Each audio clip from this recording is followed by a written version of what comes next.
Hi, friends. Welcome to Sibyl's Lab of Cartomantics. I'm Danielle. And I'm Amelia. Today, we're going to be showing you how to use tarot for storytelling in a few different ways. So, Amelia, take it away and explain to us what it is we're going to be doing today. Okay, so we are going to be telling two short stories today. Both are going to be thematically appropriate for the Halloween/autumnal season, using tarot and oracle decks as tools to guide us along in our storytelling. So we've got two different approaches to storytelling that are each a little bit different. So we're going to have one that is a bit more of a structured approach, and the other is going to be a bit more freewheeling. So Danielle, which one would you like to do first? Freewheeling. All right, freewheeling. Okay, so let me get to my notes for that. Okay, so for the freewheeling story, we're going to be a little bit more playful with a less structured kind of round robin story technique. So if you're not familiar with round robin storytelling, you don't even have to use a deck to do it. You sit like in a circle. I used to do this in my theater classes, and I would have everybody sit in a circle, and each person would tell either a sentence or like a short section of a story. We're going to be going kind of a little bit by sentence, so maybe one or two sentences each, where we'll take turns pulling a card. Say, a couple of sentences at most about how that card progresses the story, and then the other person will pull another card.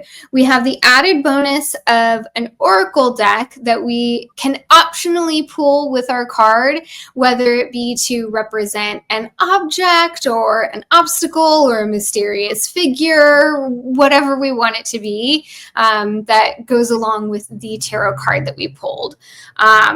So Danielle, why don't you tell us the tarot and oracle deck that you brought for this portion of our storytelling? Okay, for the tarot deck, I brought the Legend of Sleepy Hollow Tarot. It is a Rider-Waite-Smith inspired deck, but uses all of the characters from the Legend of Sleepy Hollow and from the stories by the author of the Legend of Sleepy Hollow. So it is delightful. It's very of the mood. Like, this Judgment card is everything. And I think that it'll be great for storytelling. It is based on storytelling. I love the illustrations in that deck. They are like a story, and if you are a millennial of a certain age, you probably remember Halloween Town as a Disney Channel original movie about Halloween. And there was a storybook that the main character Marnie had that was like about Halloween Town or something like that. And the illustrations in the Sleepy Hollow deck, like the way the line work is, reminds me of the illustrations in that storybook. A little side note there. Fantastic, and the characters run across the deck, so we see Ichabod Crane throughout his journey, but it sticks fairly closely to the Rider-Waite-Smith tradition, so I love it. It's a lot of fun, and it should make this game easier for me. I want to try not to embarrass myself the least, so I'm going to let the tarot deck do a little bit of heavy lifting. For the oracle, I brought the Fool's Items Oracle. I've never used this oracle deck. It's the pocket edition, and the link will be included in the video description. But it is a whole bunch of cards made by the people who do 78 tarot. So each of the little objects, these are items from the Fool's Bag, was created by a different visual artist. So we're going to see how it works. We're running it through its paces today and seeing how it functions as a part of storytelling. And you might need to help me figure out interpretations for some of these cards. So. All right, I'm going to need my glasses if I'm going to need to like see. I'm going to be doing the thing where I like hold the cards far away. You might get a little bit close and personal with my face because I'm going to be looking at stuff. Okay. Okay, the decks I brought today are the Hedgewitch Tarot. I've spoken about this before on our channel, and this is a fairly recent release. While this is a multi-seasonal deck, each suit represents a season, there's something about it that just feels so autumnal. again. What's that card? This is the Three of Wands. So beautiful. Isn't it? And another one, I really love the illustrations, and there's something so like cozy and kind of the fall moment with these. Even on the, like, this is the Suit of Pentacles, which is represented by the season of winter. But even that just feels, I don't know, it all feels autumnal to me. So yes, this will be fun to use for our storytelling. And then the Oracle deck I brought is none other than Mildred Payne's Secret Pocket Oracle. This is the like extended edition, so there are like 90 something cards here, but this will be fun to use. It is little objects and things that our characters might find on the way. All right, are you ready to start, Danielle? I am ready. Tell me what to do, boss. All right, I'm gonna have you start us off. But every good story, as I used to always say to my kids when I was teaching, every good story starts with once upon a time. So once upon a time and pull a card. Okay. Let's not embarrass myself with the shuffling. All right. Once upon a time, Five of Pentacles, there was an old woman who was homeless in the cold. Oh my gosh. It's a terrible, terrible place to start. So let's see what happens next. An old woman who is homeless in the cold. What? And this is the crone, which is the high priestess in this deck. So what the passersby did not know about this old woman was that she was actually an ancient crone who knew the secrets of the world. You know, in the last video I made, I talked about dreaming of being a hag witch. Like our cold old woman is like a hag witch. One. I love it. I'm gonna pull an oracle card though, as like what's like her item that she has with her. She has with her a pentacle. Ooh. Okay. Remember that. All right. Old woman in the cold, but people don't know that she's really a wise crone with a pentacle. We have the Four of Cups. While she's outside, freezing, but secretly brilliant, she sees a drunk man stumble out of a bar across the way, out of a tavern. So she's here, and here comes a drunk man stumbling out of a tavern. And I'm going to pull an item. Wait. I want to pull an item from my oracle. There is a quill here. We see quill. So, oh boy. Let's say his hands are also covered in ink. So she thinks that he's a man who probably has like some sort of office job. This isn't just like some homeless drunk. This is a man whose like hands are covered in ink, but who knows why he's hammered. So we have here the Hanged Man. Ooh.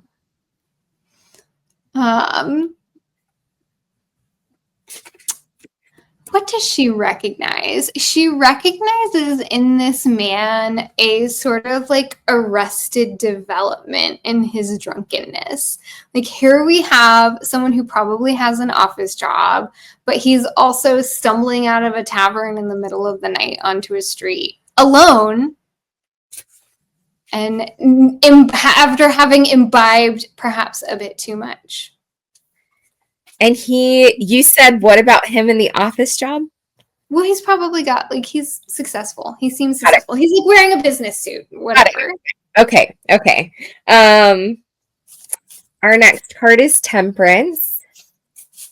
She realizes, isn't this a delightful Temperance? In a tavern, she realizes that as she watches him, he's actually not as drunk as he initially seemed. And she thinks for some reason he might be pretending to be drunk because, like, you know, he's kind of stumbling, but his eyes are totally focused. And there's something else happening with why this is like, why he's putting on this pretense. Okay. So we have here the Nine of Swords. And she looks more deeply with her sage crone wisdom and realizes that he is trying to hide from some nightmares that are plaguing him. And let's get a little clue about these nightmares. Let's see what Mildred Payne has to say. She says Saturn. Saturn is the like expansive one, right? Or is that Jupiter? Nope, that's Jupiter. So Saturn is restrictive. Okay. So there's something about his life that is feeling really constricting right now. And that is feeling like a nightmare. The pressure is coming on. It's like, okay, all right. We have the Two of Swords.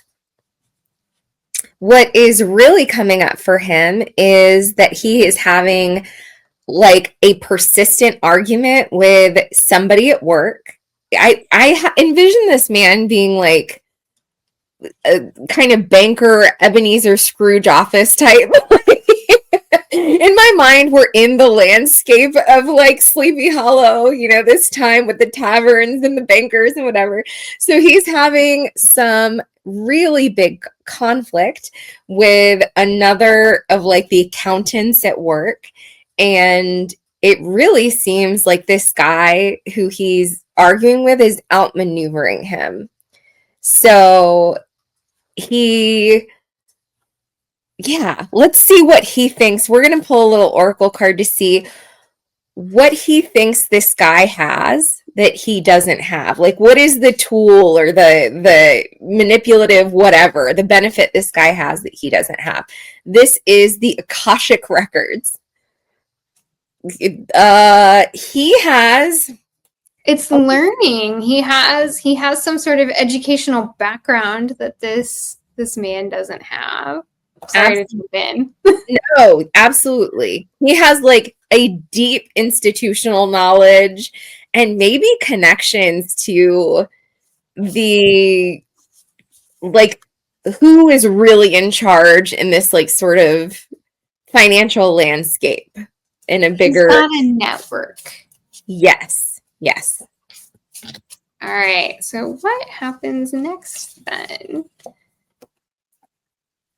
Okay, so we've got the 10 of Wands. Ooh. Okay. And she beckons him over to her. She says, come to me. And she says, I have a task of great importance for you. It's gotta be whimsical in some way, right? Like, you know. I love it. She says she has a task of great importance for you, but you have to be prepared to carry it. Okay. What does he say? We have the Two of Pentacles. We see what's going on here. We have some pentacles on the eyes to go to the underworld. So we are saying that remember the Nine of Swords came up, that he has some kind of nightmares. He in some way, she says to him, he needs to go to like this kind of shadowy realm of his nightmares, and he needs like to pay a toll. And she has the pentacle that he needs to go to this realm, because doesn't she have a pentacle like with her?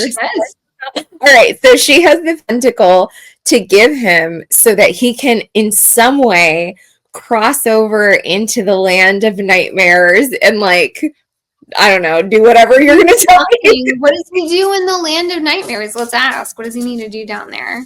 Okay. He needs to, Four of Wands. Is that a unicorn? I live. That is a unicorn under an apple tree. There's also a dragon down here with a squirrel. So I'm going to take this image very literally. He needs to go to the underworld and gather fruit from the tree. He needs to pick an apple from the tree in the underworld. This is very biblical. It's very biblical. It's also rather like Hades Persephone situation. Like, okay, so he needs to harvest an apple from the tree in the underworld. it seems like he's going to run into some wild creatures along the way too, right? You never know. Yeah. Okay. Probably. We have the high priestess. She says to him that he will also meet another crone in this land of the underworld realm of nightmares, that is her sister, who is like her shadow counterpart in this realm, and she can help provide guidance for where to find the tree with the apple. The apple tree. The fruit tree. The tree with the apple, also known as the apple tree. Okay, so what happens next?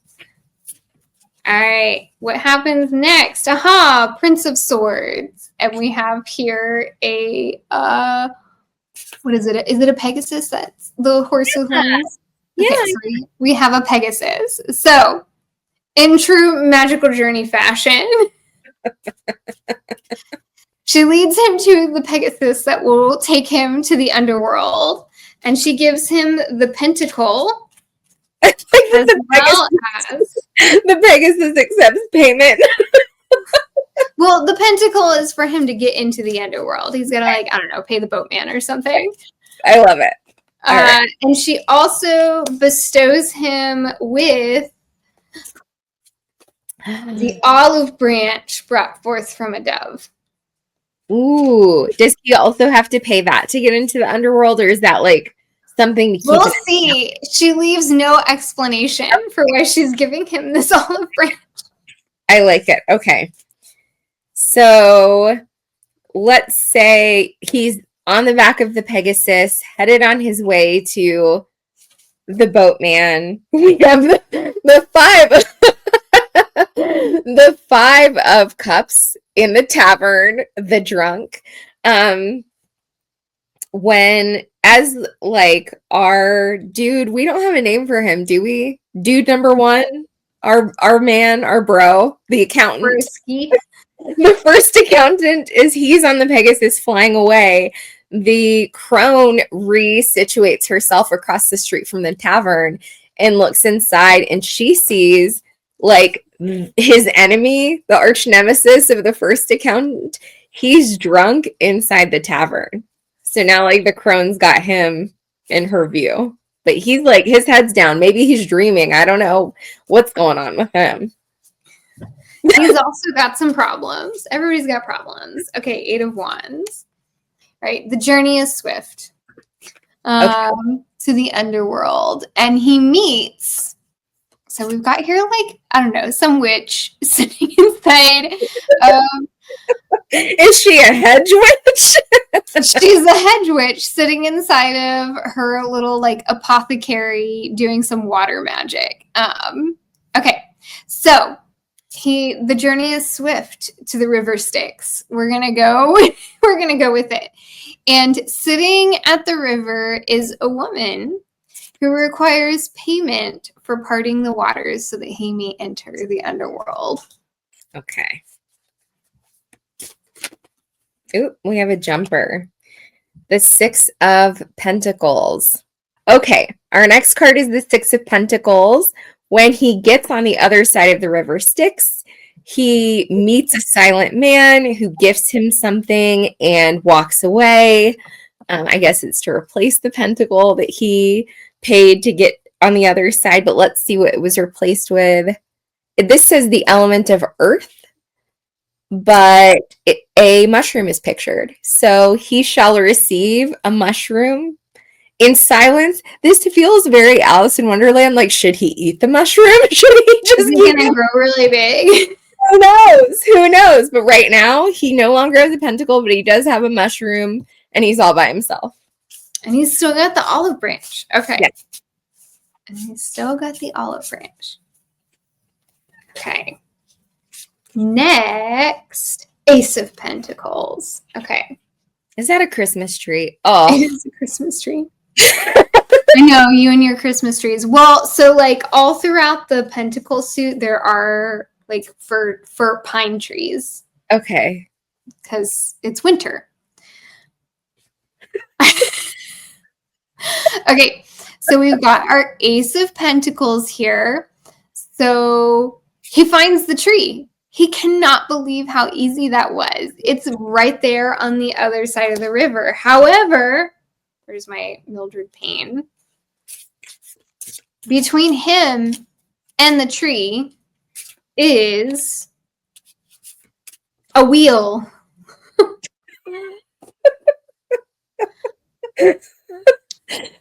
Is it a big wheel, like, or a little I'm one? trying to decide. It's a big wheel. It's like one of those wheels. What is it on the mills? Ooh, okay. So there's a big, like, mill wheel between him that he can, like, see through the slats and see the tree on the other side, maybe? Mm-hmm. Okay. All right. I have the 9 of Swords. And this is the moment when, like, up he sees his enemy turning up with the wheel and getting off of the wheel. Because, like, I think we are to understand that the crone who, like, saw him inside the bar must have sent him on a similar journey. So, like, here comes, like, so this dude's also in the land of nightmares. We have account number 2, the enemy who has arrived on the wheel. Oh my gosh, it's a competition now. And he sees that his enemy is holding something because he has the olive branch and the mushroom. His enemy is wearing armor. Who knew? Who knew? What happens next? We have the wizard, which is the magician in this deck. Is it the owl or the okay, or the witch? I don't know. I'm going to go with a giant owl. Okay. A giant owl swoops in. Obviously. And what does he say? Or what does he do? I don't know. Let's pull a Mildred Payne to see what he does. Ooh, hag. So the owl is the high priestess, the sister of the hag on the street that we heard about. She said, look for my sister. She will show you the way. I love it. She's coming back. I love to come full circle. Yes, ma'am. Yes, all right. We have the 10 of Cups. The hag. The hag owl explains to them that they have to come together. These two, like the armored accountant number 2 and our like ink stained accountant number 1, they have to come together and work as allies if they want to make it to the tree and actually like find their way out of this land of nightmares, underworld place. They must be united in their efforts. They have to like find some sort of emotional harmony. All right. We have the 9 of Pentacles. Oh. Our accountant number 1 says, no, I stand alone. The riches from this apple tree will be all mine. Okay. I will not work with this dude. I like an attitude. He knows what he wants. I get the impression he's kind of been like bullied in this relationship anyway. I'm sympathetic. We have the Hermit. Ooh. Oh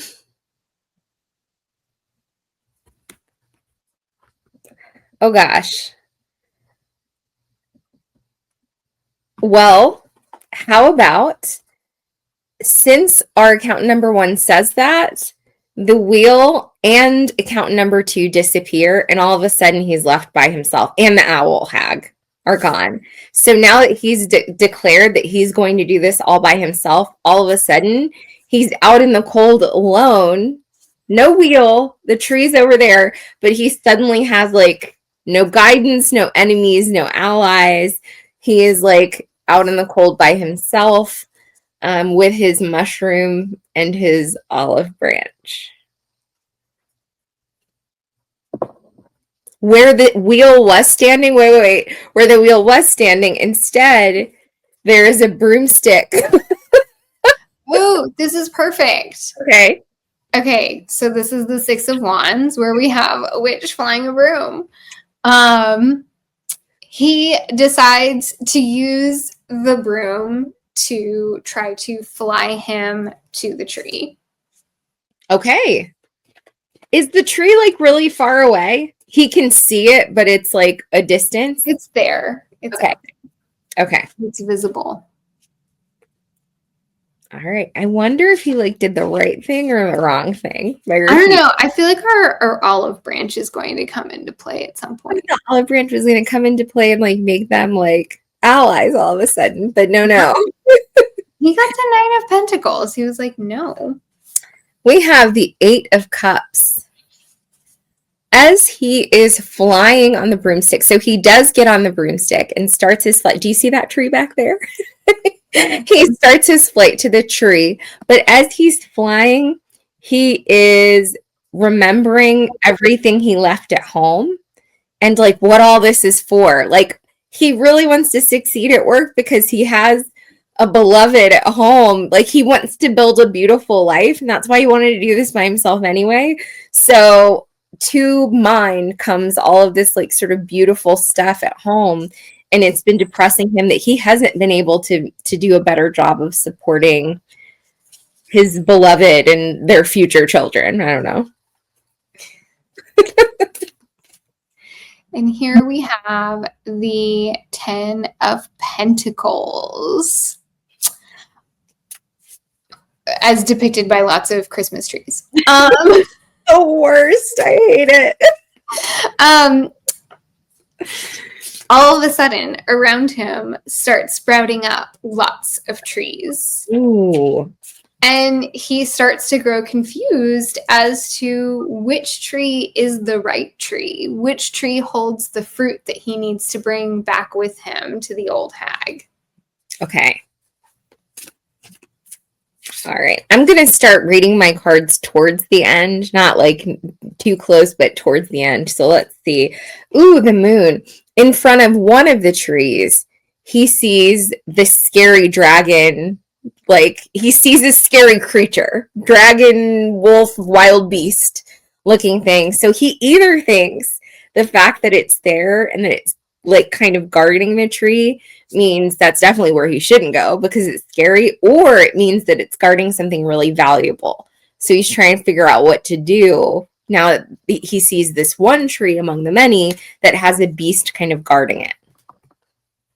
And here comes our wheel again. The wheel comes back in front of that tree. It like materializes out of nowhere, and standing atop that wheel is his enemy, and the wheel is turning in a way that his enemy is able to reach out and grab an apple from the tree. Ooh, from the same tree with the beast? This the tree with the beast. Dude, that enemy with like the armor and the wheel. There's the whole thing. Can I tell you as we're doing this, I can't help but think of our Agatha All Along video. I feel like they're on the Witch's Road, kind of. Appearing and disappearing. All right. So here's the enemy. The enemy snatches an apple. He's like reaching for it. Okay. Got it. Okay. King of Swords.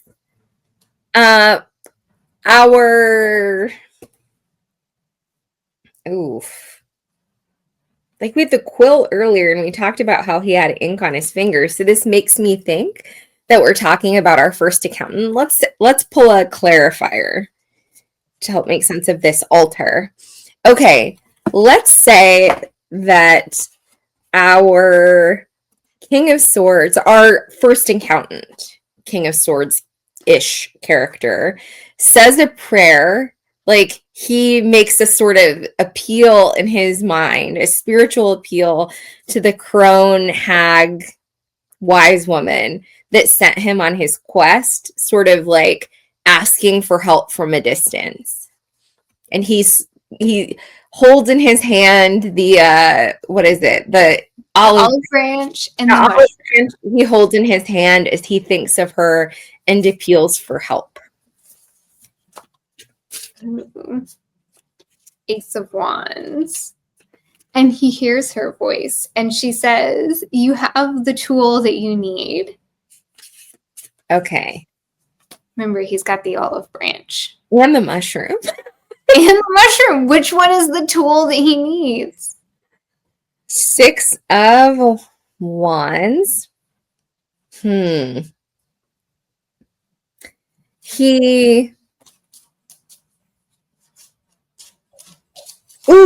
the Pegasus comes back.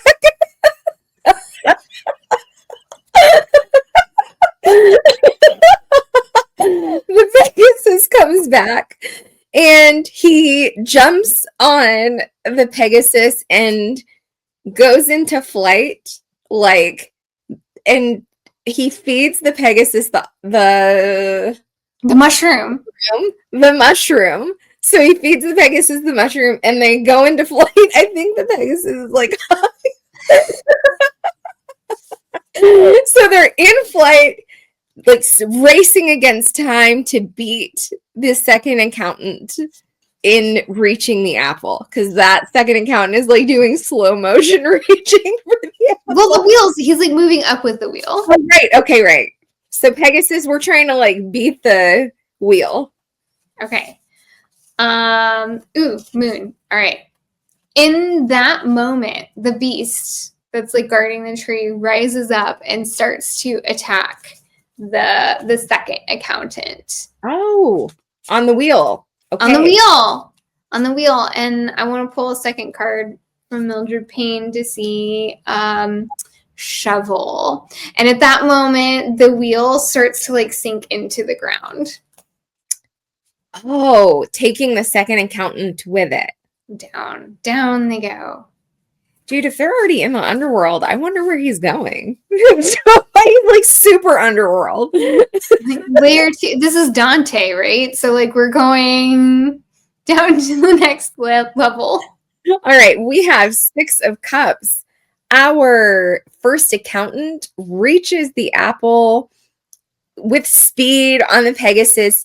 He takes a bite and immediately finds himself seated at a table with the owl sister on one side and the crone hag, homeless looking woman the other side, like in a warm room. So here he is, all of a sudden, after taking this bite, very Alice in Wonderland, immediately transported to a room having discourse with the 2 sisters, the 2 crone wise sisters. We get the devil. And they tell him, "You fool. The journey was not about the apple. You missed the point entirely. Your commitment to succeeding led you to failure." Because really, was he supposed to like use the olive branch to get along? Obviously, he was supposed to like settle his differences, right? Yes, instead he used the mushroom for his gain. All right, the sun. All of a sudden, so it seems at first like, oh my gosh, they're telling him this and it means all is lost. Like he failed. But this illumination, this moment of illumination look, the Pegasus is back. The Pegasus is the true hero of this story. Yes, the Pegasus is back. He has hope. He is holding the olive branch, wishing he had a do-over. And here comes the Pegasus. And he hops on the Pegasus and they fly away now that he has this insight and like wishes things could be different. And then what happens now that he's like optimistic and has Pegasus comes back and saves him, and we have the 7 of Pentacles. Ooh. All right, I'm going to need some help here. So we're going to pull a Mildred Payne. The axe. Okay. So the Pegasus takes him back to the tree that had the apple, and he chops it down. Okay. Why? I don't know. Let's discover. The tree was the like source of his like failure on this quest. Yes. Okay, we have our 9 of Cups. He decides to take all of the apples and make some apple juice.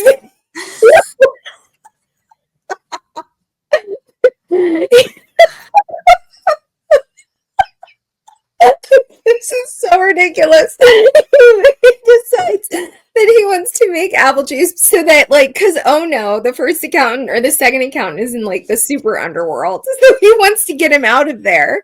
And he didn't help him get, like, the apple the first time. So he has made this apple juice thinking, okay, like, maybe I can some way get this juice down to, like, the super underworld where the second accountant is. Oh my God, Danielle.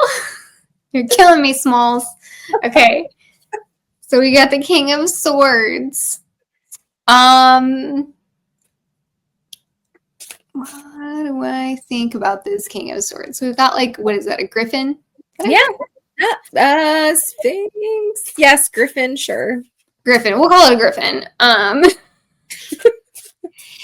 And a, like, griffin comes up from the second underworld and says, "You shall not pass." And he says, "Oh, but I'm clever." Remember, he's our King of Swords, as per Danielle.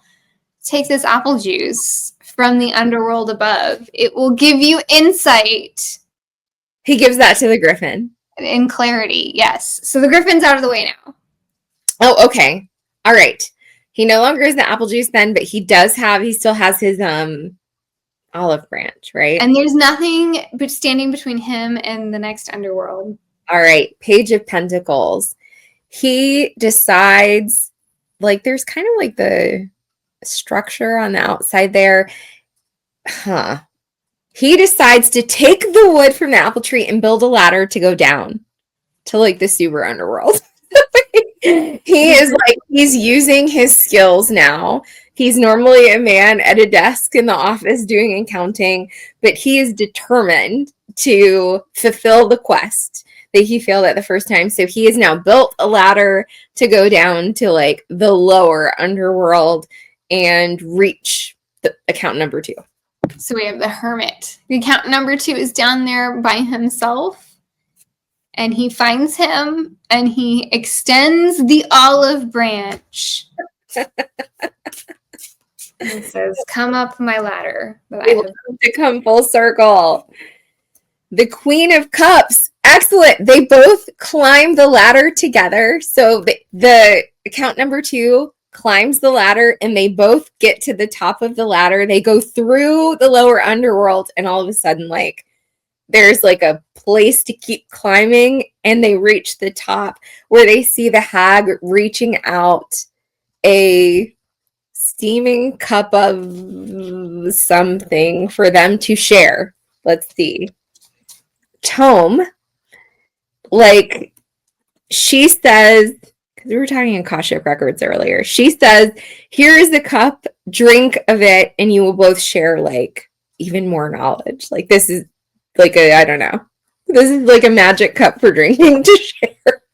All right, and we'll do one more card to wrap up. That basically is 2 of Cups, and they all lived happily ever after. The end. They're like best friends now. There was some drinking. There was some olive branches and mushrooms. There was a lot of a Pegasus.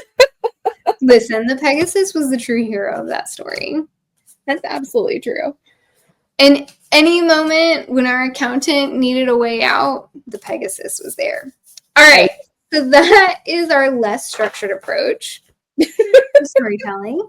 As you can see, round robin can go on for a minute because because you never know what card you're going to pull.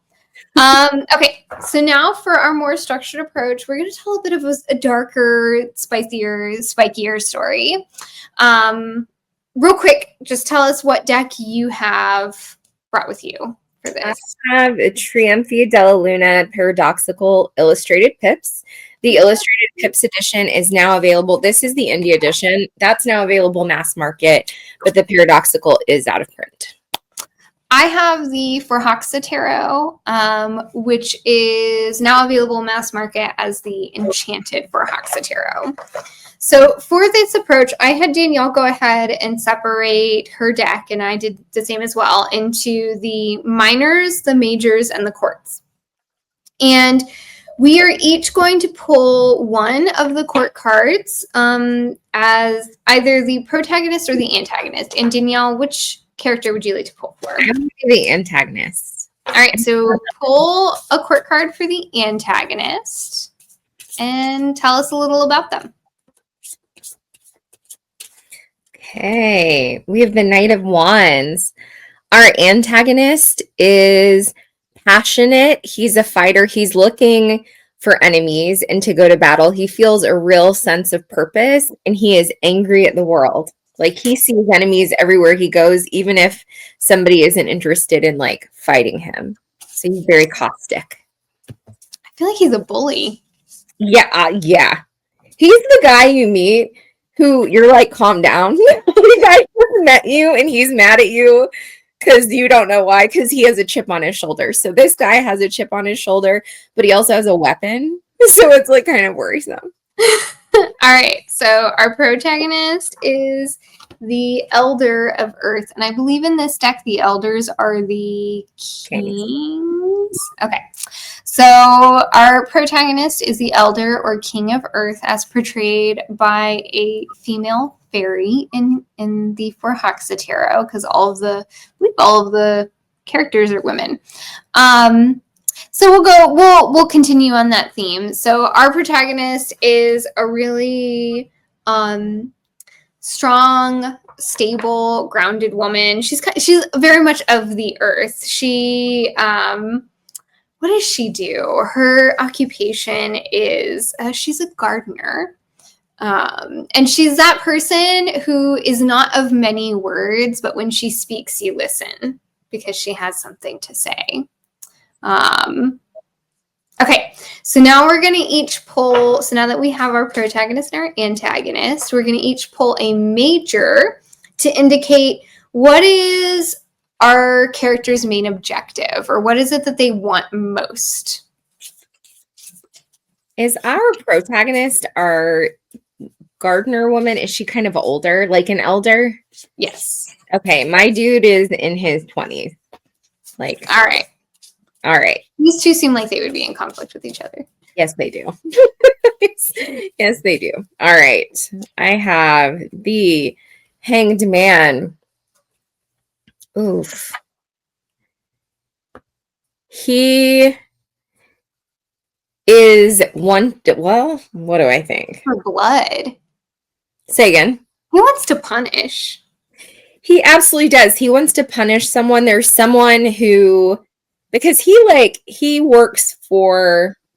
technically works for somebody in power, but he really is kind of self-directed by his own rage. He is a person animated by rage. And he knows that there's someone who his employer is extremely mad at. And that guy is supposed to get into trouble. But this guy is like, I'm going to obliterate him. I want him to suffer. So he is about to capture a man and make him suffer. All right, so I have the Hermit, and I feel like our Elder of Earth, her objective, like what she wants more than anything is like the peace and quiet and comfort of her garden and her plants and to be left the F alone. Okay. I love an old woman in the woods who wants to be left alone. Get out of my space. Okay. So now we're each going to pull a major, and we're going to read these together as the main point of conflict between our two characters. And we're going to read with the kind of read these two cards to feel like, to look for what's the point of tension that is possible between these two cards. Okay. So I got the Chariot. I have the Devil. I mean, one is a card of movement and one is a card of chains. And he's so consumed by rage. It feels like that Chariot who's riding on fire is, oof. Like, is he raging and leaving a path of fire behind him? So in some way he's trying to like disrupt the environment of our, what are we calling her, like a witch, a gardener, or gardener? She's a green witch. I don't know. Our green witch, hedge witch, elder gardener. How is his like sort of fast moving, I'm gonna find this guy and punish him rage bothering her? It's like leaving a path of destruction in his wake, and it's disrupting her peace, and it's disrupting her, like, because he's so one track mind, like this Chariot. Like, look how that lightning bolt is like directed down from her broom here, and it's like all consuming. His one track mind is just, it consumes everything in its path, and she happens to be on his path. I think that he is convinced in some way that somewhere in like the environment that she lives, his man is hiding. Like, so he is leaving a path of destruction, kind of searching all over the area that she's in to find this person. Okay, what are we doing with our minors? Okay, so now we're going to tell the story of how we resolve this conflict, but we're going to challenge ourselves. We each get 3 cards. Okay. And we're going to go back and forth, each as our characters, and we have to resolve it in the 6 cards that we pull. So, but one at a time. So okay. I'll pull a card. Okay. I'll pull a card first, and then since you had to go first last time, and then you pull a card. Okay, 5 of Fire. Okay. So it starts with our elder confronting this man with absolutely no holds barred. She comes at him raging and ready to go. So she's not going to be bullied. She's not going to be bullied. Okay. And what's his response? His response, here is 3 of Wands. His response is total indifference to this weak woman who's bothered by him. He's simply planning, let's say he's sort of mapping out the area, like the actual map of where she is and the people around her, and how he's going to rip it apart to find where this guy is hiding. So she's looking to start a fight to stand up for herself, but he knows that he has the authority, the youth, the aggression on his side. And I have the 10 of Water. I think what he doesn't realize is that she has allies in the forest. Of course, she's a witch. Like, never underestimate a witch. Hermit though she may be, she has allies, and she calls those allies in to help her. Okay. I have the 8 of Cups. On top of the fact that she has allies, he has no allies. He has absolutely no one on his side. And I think that he doesn't realize that as he ramps up this conflict with not just her, but the people in the area, that the people who would be likely to support his sort of aggressive search for the man who did the wrong thing are abandoning him because they don't want to be connected to this kind of toxic search that he's up to. So any allies that he would have had on this search are looking to back off, and he's not paying attention to that. All right, so we each have 1 card. Okay. All right, so what happens next? She senses that he is standing on air. And what does she do? So this is the Four of Fire. What do you mean standing on air? That he's not standing on anything solid, that he's got nothing backing him, that he is a man on his own. And she feels like she's won. Okay. Just based off of that. All right. By the time that he's done searching, he's left a little bit of a path of destruction, but he hasn't found the man he was searching for. I don't know whether or not that man actually was hiding in the area, but he's kind of left to slink away.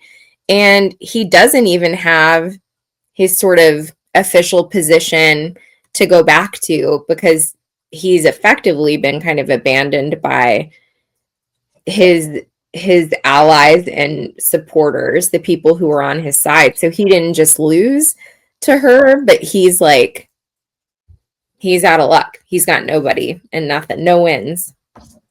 All right. So we've solved our main conflict. Now we're each going to pull a major to represent what the outcome is for each of our characters, for our protagonist and our antagonist. What's the ultimate outcome? Like after the dust settles from this. I mean, he left with his tail between his legs, but I don't know where he ended up. Let's see.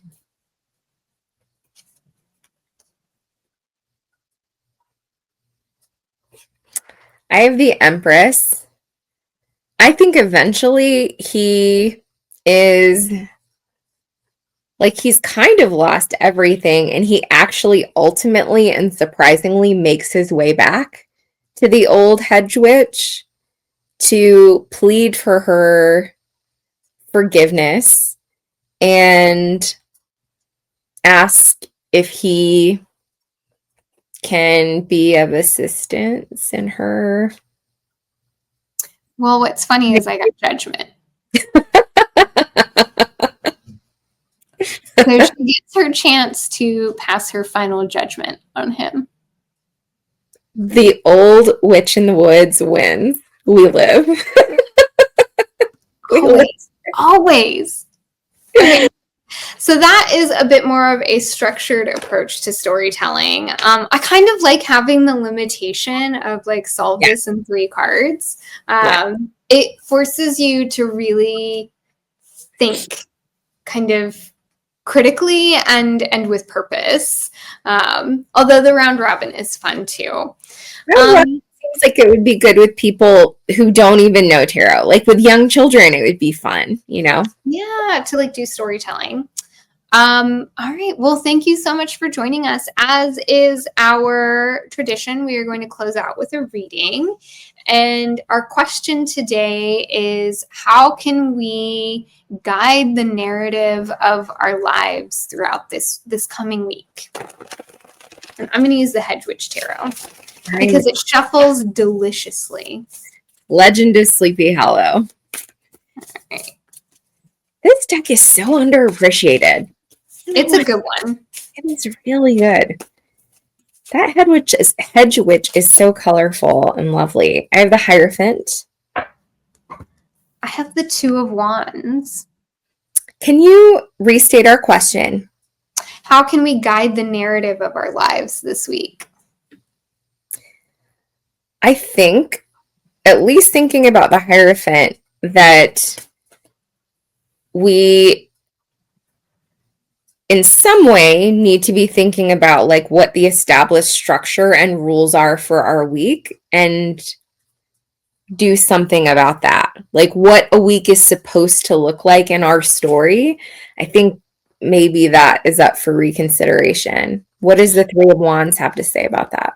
Well, so this is the Two of Wands, and I actually love that because we've got the greenhouse here in the background, and there's something so like we've got our Hierophant, who's our like our minister in the church, and we've got, you know, a structure which feels very much like a church almost. And so yes, we've got the structure, and then the Two of Wands is saying we need to plan how we are going to fill in the space around that structure and within that structure. So what actually fits into our days, like what realistically, logically, like manageably. So we're talking about a 2 here, we're talking about a smaller number, not big number. What can we manage as we see within the bounds of our lives? What fits into the bones? Like, think about the bones and what fits into the bones. Yeah, I received some really good advice recently that was like, aim to get 2 things done every day. Because I'm guilty of the like mile-long to-do list. The 12 things, and even if you get 2 done, you feel like you didn't do anything. Yeah. So that, like, aim to get 2 things. All right. Well, Danielle, do you want to send us out? That was so fun. I get to say like how great that was because I didn't plan it. So Amelia took charge of structuring those games. I thought it was great fun, and I hope that it was fun and interesting to you guys and gave you something to think about doing next time you're sitting around with your like hot tea and friends, or friends online or whatever, in a fun tarot deck. But this is an opportunity for us to play a little bit and practice our irreverence, because we like to do that in sibylslab. So thank you for joining us, and we will see you for the next video. All right. Bye, everyone. Bye.